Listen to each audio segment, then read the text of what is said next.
ఒక హీరోగా కాకుండా ఒక ప్రొడ్యూసర్గా చెప్పండి. మీరు షేరింగ్‌కి ఇంట్రెస్ట్ చూపిస్తారా? లేకపోతే రెంటల్ సిస్టమ్‌కి ఇంట్రెస్ట్ చూపిస్తారా? Good afternoon sir. నేను వదిలితే నేను వెళ్ళిపోతాను సార్. ప్రొడ్యూసర్‌గా చెప్పండి. మీరు ప్రొడ్యూసర్‌గా చేస్తున్నారు కాబట్టి మీకు ఏదైతే బెనిఫిట్ ఉంటుంది అని అంటున్నాను. నెక్స్ట్ మీరు సినిమాలు చేయాలి, రిలీజ్ చేసుకోవాలి. సో, ఎలాగైనా మీకు అది ఆ ప్రాబ్లమ్ అయితే మీకు వస్తది కదా! అప్పుడు ఎట్లా మీరు దేనికి ఇంట్రెస్ట్ చూపిస్తారంటున్నాను. ప్రస్తుతానికి దీని గురించి నేను ఏమీ మాట్లాడదలుచుకోవట్లేదు సార్. అయ్యో! మీరు ఇప్పుడు ఇండస్ట్రీ మొత్తం గత 2 రోజుల నుంచి జరుగుతుంది ఇదే కదా! 2 హాట్ టాపిక్ అయిపోయింది. ఇటు గిల్డ్ వాళ్ళు, ఇటు తెలంగాణ ఎగ్జిబిటర్స్ రోజు ఇదే డిస్కషన్ జరుగుతుంది. మీరు దీన్ని పక్కన పెట్టేసి నేను అది అడ్రెస్ చేసేంత దీని మీద అంత నాలెడ్జ్ నాకు లేదు.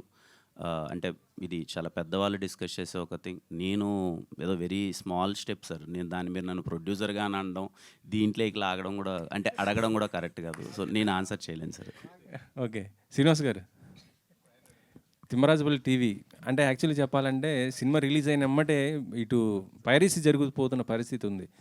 ఇది కూడా పైరసీ జరిగింది సినిమా. ఇప్పుడు మీకు ఎంతవరకు ఇది బెనిఫిట్ అవుతుంది అనుకుంటున్నారు ఇది? ఇంకొకటి ఏంటంటే ఐబొమ్మ కూడా మళ్ళీ 2.0 అంటూ నిన్ననే లాంచ్ చేశారు. హెచ్‌డి క్వాలిటీతో వచ్చేసిన పరిస్థితి ఉంది. ఇప్పుడు మీరు ఇది చేస్తే మళ్ళీ ఇమ్మీడియట్‌గా పైరసీ అయిపోయే అవకాశాలు కూడా ఉన్నాయి. దాన్ని కంట్రోల్ చేసుకోవడానికి ఎట్లాంటి ప్లాన్ చేస్తున్నారేంటి? కంట్రోల్ చేసుకోవడానికి ఆల్రెడీ తగిన చర్యలు తీసుకుంటామండి. ఇప్పుడు ఈ సినిమాకి అని కాదు, ప్రతి సినిమాకి తీసుకుంటాము.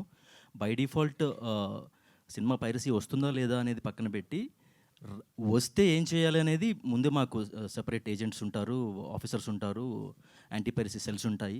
దానికి సంబంధించిన జాగ్రత్తలు మేము ఉంటాం. కనిపించిన వెంటనే దాన్ని ఎలా కట్ చేయాలి అనేది కూడా మా దీంట్లో మా ఎజెండాలో టాప్ ప్రయారిటీలో ఉంటుంది. ఓకే. శారద గారు. Hi sir. Hi.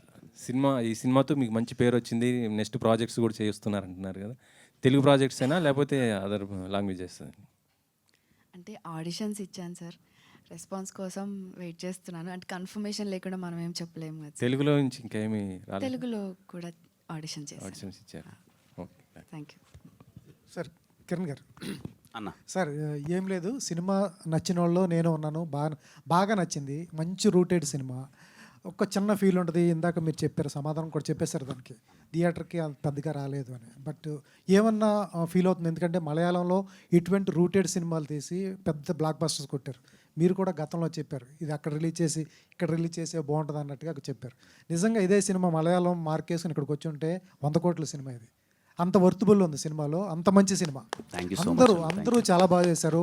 Sai Tej దగ్గర నుంచి, శారదా దగ్గర నుంచి, మణి గారు కానీ అద్భుతంగా చేశారు. బట్ ఇటువంటిది ఏమన్నా చిన్న గిల్ట్ అనిపించింది, ఎక్కడన్నా బాధ అన్న లోపల అనిపించిందా? ఇంత మంచి సినిమా తీసామే, ఆడియన్స్ రావట్లేదని?